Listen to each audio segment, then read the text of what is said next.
अजीज़ दोस्तों, अस्सलाम वालेकुम, नमस्ते, सत श्री अकाल, जय Jinendra, good afternoon.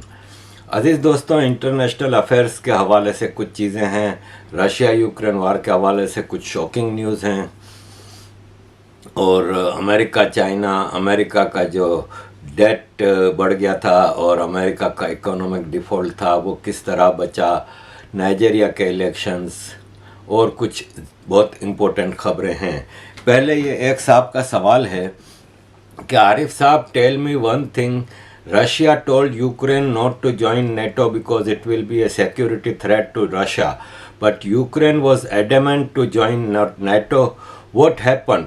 Finland has also entered NATO without any war, but Ukraine is in war with Russia, but still it is not giving entry into NATO.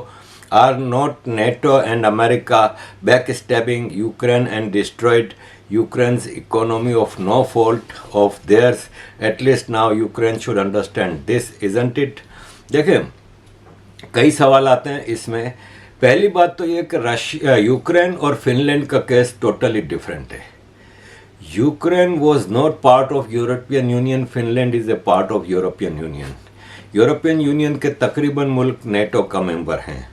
Finland के लिए आसान था नेटो का मेंबर होना, यूक्रेन के लिए मुश्किल था। मैं आगे बताता हूँ, थोड़ा इस पे ये बता दूँ कि जब यूक्रेन रशिया वार हुई तो फिनलैंड और स्वीडन ने फ़ौरन नेटो की मेंबरशिप अप्लाई कर दी। फिनलैंड को तो मिल गई है नेटो की मेंबरशिप, स्वीडन के लिए हंगरी और तुर्की ने ऑब्जेक्शन रखा है। नेटो का रूल ये है कि मेंबर नया अगर कोई आता है तो जब तक सारे नेटो मेंबर्स उस पर एग्री नहीं करते उसको मेंबरशिप नहीं मिल सकती। तो स्वीडन के लिए हंगरी और तुर्की की ऑब्जेक्शन थी।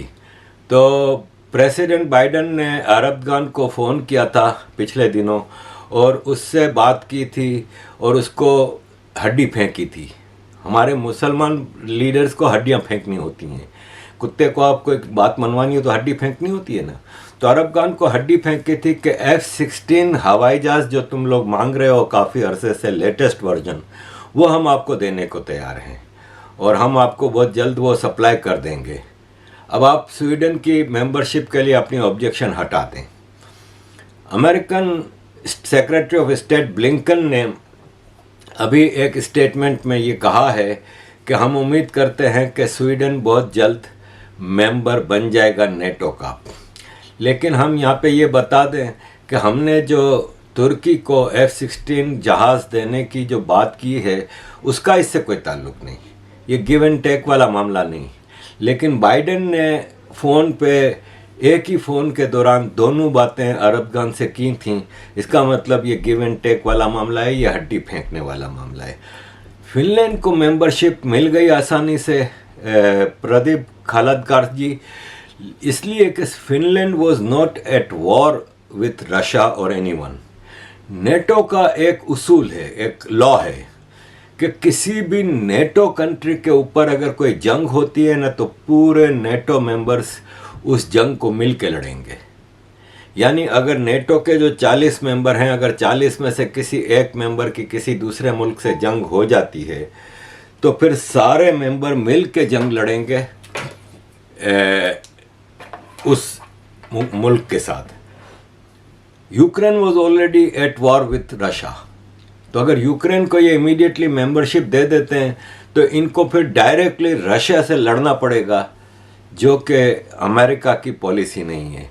आपने कहा कि ये यूक्रेन को बैक स्टैबिंग नहीं है, क्या यूक्रेन को समझ नहीं जाना चाहिए? तो भाई साहब, ये तो सबको पता है कि यूक्रेन के ऊपर एक कॉमेडियन को प्रेसिडेंट बनाया ही इसीलिए गया था। ये सद्दाम हुसैन ऑफ यूक्रेन है। सद्दाम हुसैन भी अमेरिकन पपेट था।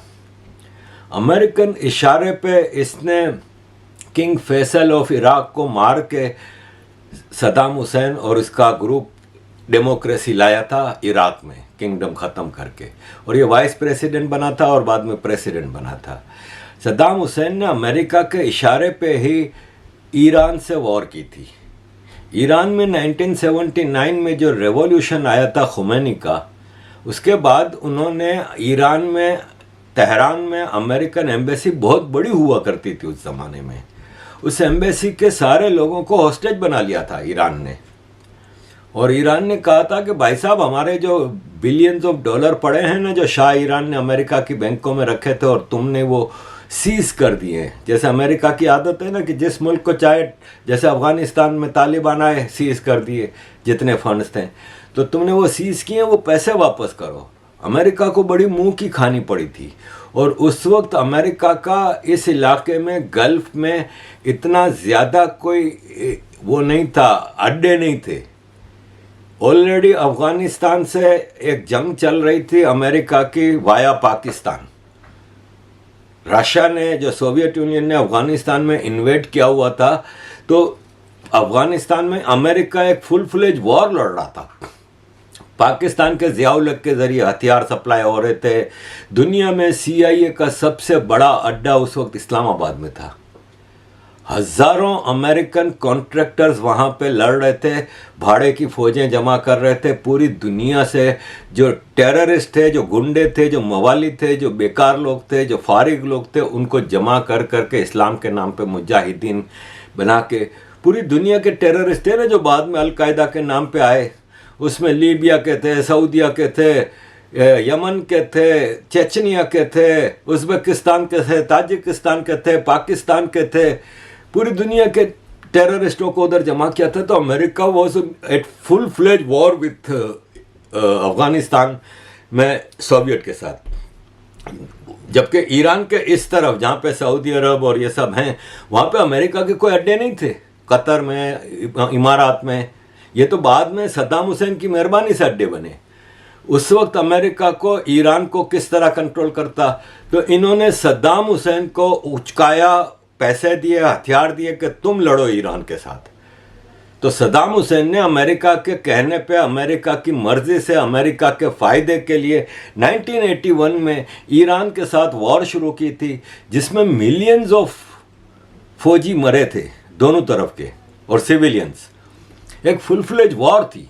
शाह ईरान के ज़माने में अमेरिका ने अरब्स को कंट्रोल करने के लिए ईरान को बेशुमार हथियार बेचे थे। Iran was a rich country. तो शाह ईरान ने अमेरिकन हथियारों के अंबार लगाए हुए थे। अमेरिका चाह रहा था कि वो अमेरिकन हथियार भी ख़त्म हो जाएं। ईरान फंसा रहे इस जंग में, और हमारे हथियार इराक को हम बेचेंगे। इराक भी एक अमीर कंट्री था, ऑयल रिच कंट्री था। तो 8 साल 81 से 89 तक ईरान इराक वार जो चली है, वो अमेरिका की मर्जी से सद्दाम हुसैन ने चलाई थी। और वो बाद में 89 में जंग ख़त्म हुई तो 90 में सद्दाम हुसैन ने अमेरिकन एम्बेसडर को कहा कि एक इलाका है, ऑयल रिच इलाका छोटा सा, जो हमारे और कुवैत के बीच में है, और कुवैत उस पर कब्जा कर बैठा था जब हम ईरान से जंग लड़ रहे थे, तो अब हमें वो इलाका वापस चाहिए। कुवैत नहीं मान रहा। और वैसे भी अंग्रेज़ों के ज़माने में जब इराक पे और कुवैत पे ब्रिटिश कब्जा था, तो Kuwait was the 19th province of Iraq. Kuwait Iraq का हिस्सा था। आपने जब इराक को आज़ादी दी तो आपने कुवैत को आज़ादी नहीं दी थी, एक हिस्सा आपने अपने पास रख लिया था।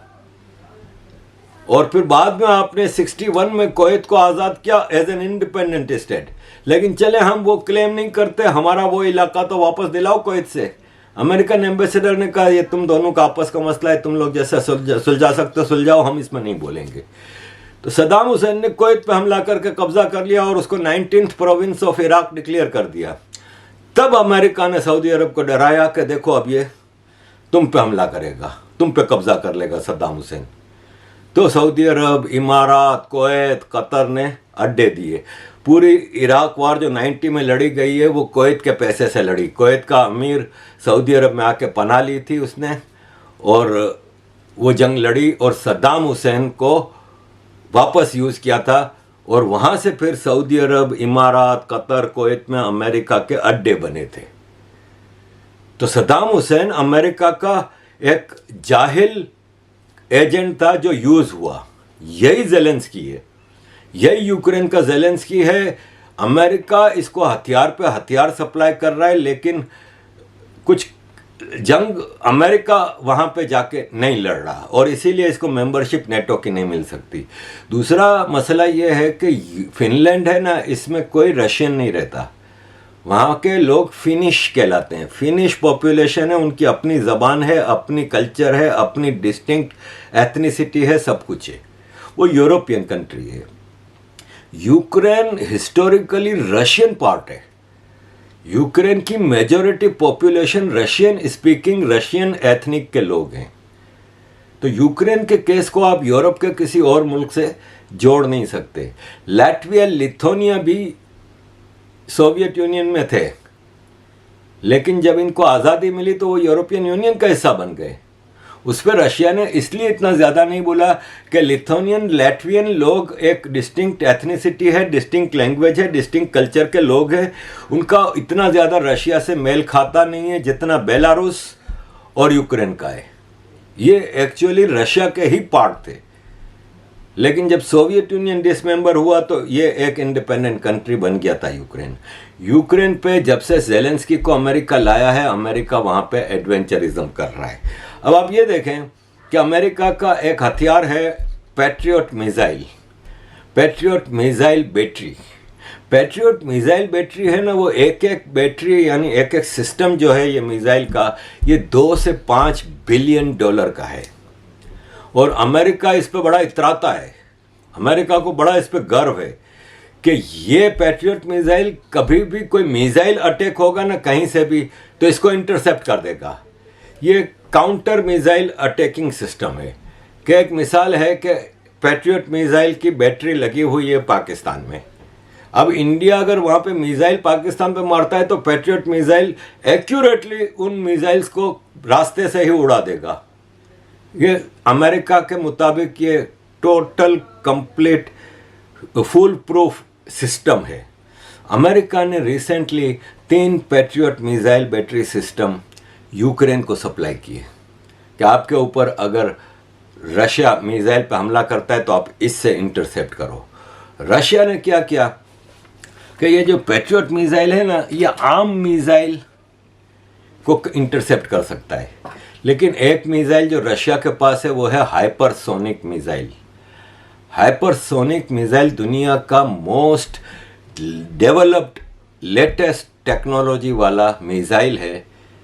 ये कहीं भी जा सकता है पूरी दुनिया में और इसकी स्पीड बहुत ज़्यादा है। रशिया ने क्या किया कि टॉम क्रूज मिसाइल मारने शुरू किए जहाँ पे पैट्रियट मिसाइल बैटरी लगी हुई थी। जब टॉम क्रूज मिसाइल उसकी रेंज में आता था तो पैट्रियट उसको फायर करके रोकता था। जब फायर करता था तो रशिया को पता चलता था कि कहाँ पे लगी हुई है ये पैट्रियट मिसाइल की बैटरी। वो हाइपरसोनिक मिसाइल मारता था, पैट्रियट मिसाइल बैटरी जो थी वो तबाह हो जाती थी। 3 सप्लाई की थी, 2 कर चुका है तबाह रशिया। ये तुर्की की खबर आई है, तुर्की से, क्योंकि अमेरिका तो अपनी तबाही की या यूक्रेन तो ये खबरें नहीं देता ना, तुर्की से आया है। और ये इसमें ऐसा हुआ है कि जब हाइपरसोनिक मिसाइल चला और पैट्रियट मिसाइल का कमांडर देखता है कि हम इसको तो रोक नहीं पा रहे, तो वो खुद अपने मिसाइल से अपनी बैटरी को भी तबाह कर रहा है। तो एक 2 बिलियन डॉलर की और एक 5 बिलियन डॉलर की पैट्रियट मिसाइल बैटरी तबाह हो चुकी है। जब रशियन हाइपरसोनिक मिसाइल चला ना तो पैट्रियट मिसाइल बैटरी के कमांडर ने अपनी ही बैटरी पे 32 मिसाइल मार के उसको मुकम्मल तबाह कर दिया कि ये कहीं रशिया के हाथ ना चली जाए। तो अमेरिका इस वक्त भरपूर मार खा रहा है इस जंग में, यूक्रेन भी मार खा रहा है। देखें वो अमेरिका की एक सेनेटर है साउथ कैरोलिना से, लिंडसे ग्राहम, वो ज़ेलेंस्की से मिलने गई। तो उसने ज़ेलेंस्की से मिलने के दौरान कहा कि रशियन बहुत लोग फौजी मर रहे हैं और तुम रशिया के फौजियों को बहुत मार रहे हो और मुझे बहुत खुशी हो रही है कि पहली बार अमेरिका का पैसा सही जगह पे लग रहा है। तो इसके जवाब में रशिया के जो फॉरेन मिनिस्टर हैं सर्जी लाव्रोव, रशिया के फॉरेन मिनिस्टर सर्जी लाव्रोव ने अब तक की सबसे स्ट्रिक्ट वार्निंग इशू की अमेरिका को। उसने कहा कि सेकेंड वर्ल्ड वॉर में अमेरिका मज़े से सेकेंड वर्ल्ड वॉर जंग लड़ रहा था, क्योंकि अमेरिका को पता था कि इतना बड़ा समंदर बीच में है और जर्मन इस समंदर को क्रॉस करके अमेरिका पर हमला नहीं कर सकते। अमेरिका पे सेकेंड वर्ल्ड वॉर में छोटा सा हमला हुआ था, वो पर्ल हार्बर पे, वो उधर से जापान ने किया था। जापान ने पर्ल हार्बर अमेरिका का एक अड्डा था मेनलैंड अमेरिका पे, उस पर छोटा सा हमला किया था, जिसके जवाब में फिर अमेरिका ने गुस्से में आके 2 एटम बम जापान को मारे थे। तो सर्जी लाव्रोव रशियन फॉरेन मिनिस्टर ने कहा कि उस वक्त आपको पता था कि इतना बड़ा समंदर आपकी रक्षा के लिए बीच में है। डोंट फॉरगेट कि आज वो समंदर आपकी हिफाजत नहीं कर सकेगा। आज हमारे पास, ये फॉरेन मिनिस्टर कह रहे हैं रशिया के, कि आज हमारे पास ऐसे मिसाइल हैं जो पूरे अमेरिका को कहीं भी टारगेट कर सकते हैं।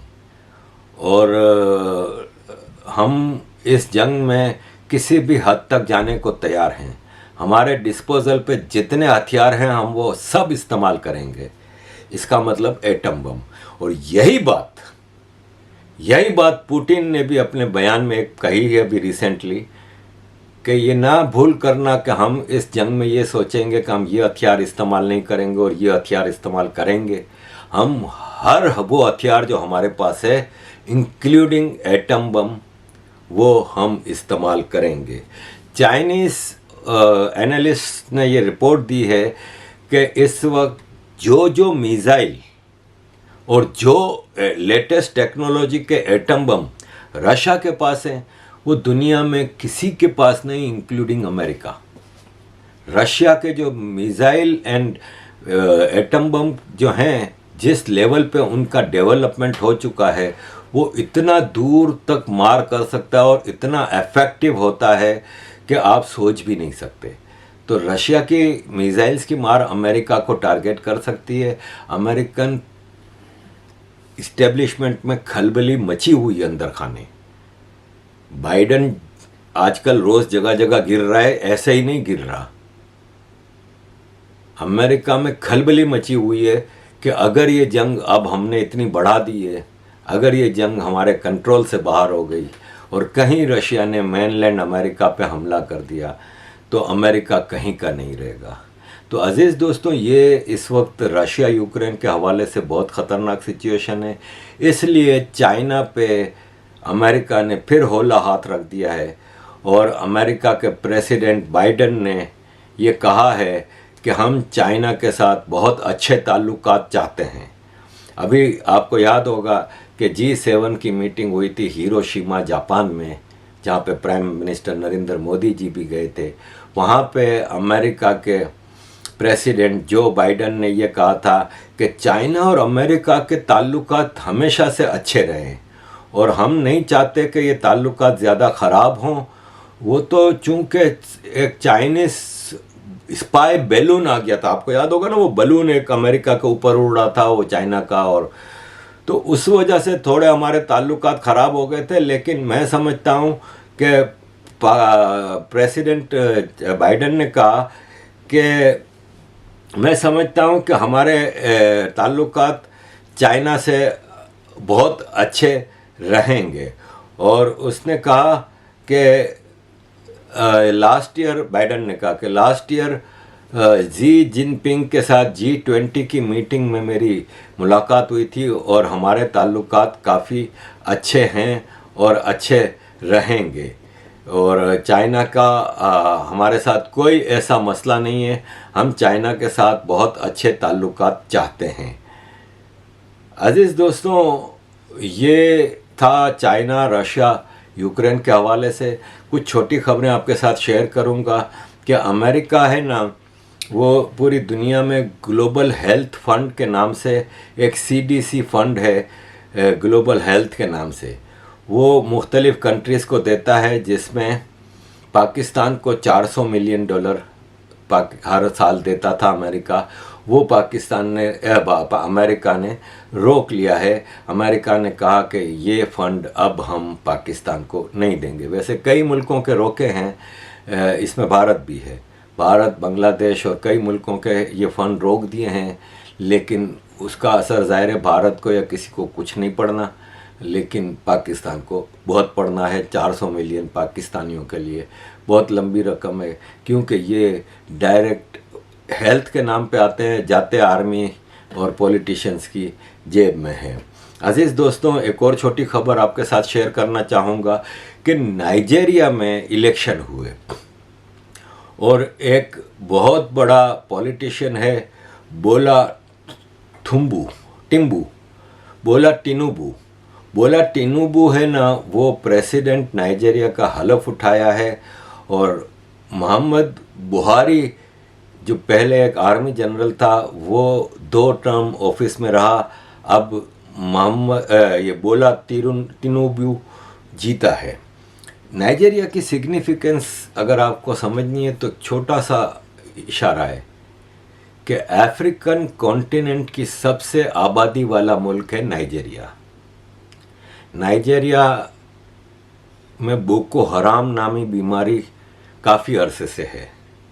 बोको हराम एक जुड़वा बच्चे होते हैं ना, तो 3 जुड़वा बच्चे हैं, तिड़वा बच्चे कह लें आप, तालिबान, ISIS, बोको हराम। तालिबान तो अब क्वाइट मच डिफरेंट हो गया है, अब तालिबान को इतना सबक मिल गया है कि, लेकिन ISIS और ये बोको हराम जुड़वा बच्चे हैं। ये टोटल इस्लामिक टेररिज्म पे बिलीव करते हैं, नॉन मुस्लिम का कत्लेआम बगैर किसी वजह के करते हैं। जो यजीदी लड़कियों के साथ IS वाले करते हैं, वही चीज़ ये बोको हराम वाले नाइजीरिया में करते हैं। नाइजीरिया में ये एक बहुत बड़ी बीमारी है। नाइजीरिया एक ऑयल रिच कंट्री है। नाइजीरिया के पास बहुत सारे नेचुरल रिसोर्सेज हैं। पूरी दुनिया की जो इंपीरियलिस्टिक पावर्स हैं, जिसमें चाइना, अमेरिका, यूरोप, इन सब की नज़रें नाइजीरिया पर रहती हैं और ये पंजे गाड़ने के लिए तैयार हैं। ये हर वक्त तैयार रहते हैं। नाइजीरिया की आबादी मेरा ख्याल है 6ठे नंबर पे है दुनिया में। इंडिया, चाइना, अमेरिका, पाकिस्तान और 5वें या 6ठे नंबर पे नाइजीरिया आता है। 22 करोड़ की आबादी है इनकी। Oil rich and natural resources से भरपूर मालामाल है, लेकिन वहाँ पे इस्लामिक एक्सट्रीमिज़म टॉप पे है और ये एक इस्लामिक स्टेट है और शरिया वगैरह उधर काफ़ी हद तक नाफिज है। इतना अमीर रिसोर्सेज के हवाले से होने के बावजूद वहाँ की आम आदमी बहुत गरीब हैं। अब ये इलेक्शन के बाद एक नई लीडरशिप आई है, उसका क्या असर पड़ता है ये हमें देखना होगा। अज़ीज़ दोस्तों, वर्ल्ड इकोनॉमिक फोरम के प्रेसिडेंट हैं बोर्ज ब्रेंडे। इन्होंने कहा है कि दुनिया में अगर आपको किसी की इकोनॉमिक ग्रोथ की मिसाल देनी है तो भारत की मिसाल दें कि Bharat highest growth among world's biggest economies. इन्होंने कहा है कि भारत में जो रिफॉर्म्स आई हैं उसने लाल फीता, रेड टेप होता है ना, यानी रुकावटें होती हैं बिजनेस में, इन्वेस्टमेंट में, हर चीज़ में। पाकिस्तान में जैसे हैं, इधर भत्ता दो, इधर फाइल क्लियर कराओ, इधर। उसने कहा कि भारत ने ऐसे रिफॉर्म्स लाया है कि ये रेड टेप है ना, ये ख़त्म हो गई है और वहाँ पे अब रुकावटें नहीं हैं। इन्वेस्टमेंट के लिए बहुत अच्छा माहौल क्रिएट किया है भारत में। और भारत में सबसे बड़ी चीज़ ये हुई है कि इनका डिजिटल रिवॉल्यूशन है ना, उसने इंडिया को कहाँ से कहाँ पहुँचा दिया है। देखें, डिजिटल रिवॉल्यूशन भारत का वाकई एक एग्जाम्पलरी है। इसलिए कि मैं भी जैसे भारत आया था तो छोटी सी छोटी ख़रीदारी के लिए भी वहाँ पे वो लगा हुआ होता है, आप अपने मोबाइल से वो करो ठक। मैं भी हैरान था, ऐसा इवन आप यकीन माने यहाँ पे भी नहीं है। और ये कहते हैं कि भारत में एजुकेशन नहीं, बैकवर्ड है, पॉवर्टी है, लेकिन आम आदमी डिजिटलाइज कर दिया है इस प्राइम मिनिस्टर नरेंद्र मोदी ने। जो कहते हैं, कुछ लोग कहते हैं ना कि आम आदमी पार्टी वाले और ये, कि भारत का प्राइम मिनिस्टर एजुकेटेड नहीं है, पढ़ा लिखा नहीं है। मैं कहता हूँ इससे ज़्यादा पढ़ा लिखा दुनिया का कोई एक लीडर ला के दिखाओ जिसने इतनी मतलब इस पॉपुलेशन जो भारत की है इसके पोटेंशियल को दबा के बैठे हुए थे जो 60 साल से, जो भारत की पॉपुलेशन में मतलब स्किल के हवाले से भारत की पॉपुलेशन दुनिया में किसी से पीछे नहीं, साबित किया है दुनिया की बड़ी बड़ी कॉरपोरेट सेक्टर पे आम लड़कों ने जाके, ये गूगल का जो है सुंदर पिचाई, आम लड़का था, आम गरीब घरों में रहने वाले लड़के कहाँ से कहाँ पहुँच गए हैं।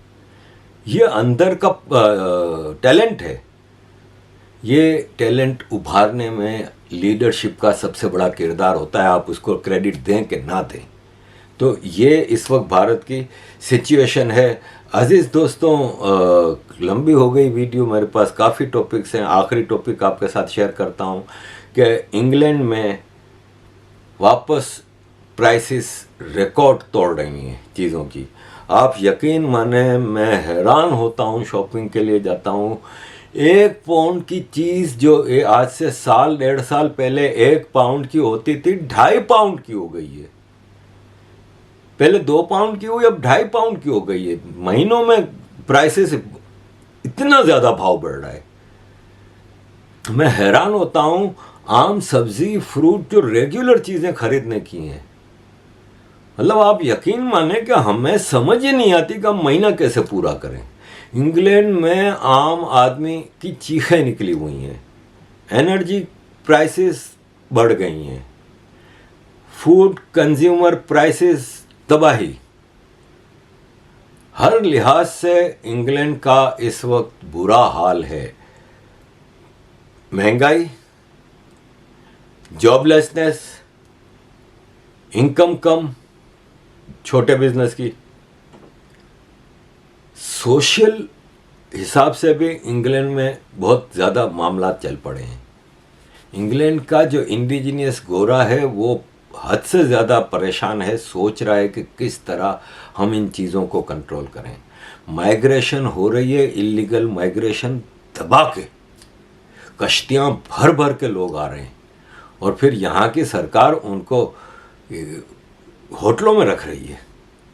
बिलियंस ऑफ पाउंड स्टर्लिंग खर्च हो रहे हैं उनके ऊपर, अपने लोगों को खिलाने को पैसा नहीं है। इधर हालात हद से ज़्यादा ख़राब हैं। इधर गोरा है ना पूरे यूरोप में, मैं 32-33 साल से मैं यहाँ पे रह रहा हूँ, 33 साल से यहाँ पे मैं देखता हूँ कि गोरा साल में कम से कम 1 बार नहीं तो 2 बार वेकेशन मनाने ज़रूर जाता है। अब नहीं जा पाते, और वेकेशन भी इनकी एक बड़ी वेकेशन होती थी 3 हफ्ते की या 2 हफ्ते की, जो दूर के मुल्क में जाते थे महंगी वेकेशन, और एक इधर ही कहीं इंग्लैंड के किसी रिजॉर्ट पे चले गए 1 हफ्ते के लिए। ये 2 वेकेशन मनाते थे, आज 1 वेकेशन भी नहीं कर पा रहे। इनका लाइफ स्टैंडर्ड बहुत ही नीचे आता जा रहा है और यूके के लोग बहुत परेशान हैं। तो अजीज़ दोस्तों, हम भी बहुत परेशान हैं, और यह है कि आप लोगों की मेहरबानी से हम फिर भी जी रहे हैं।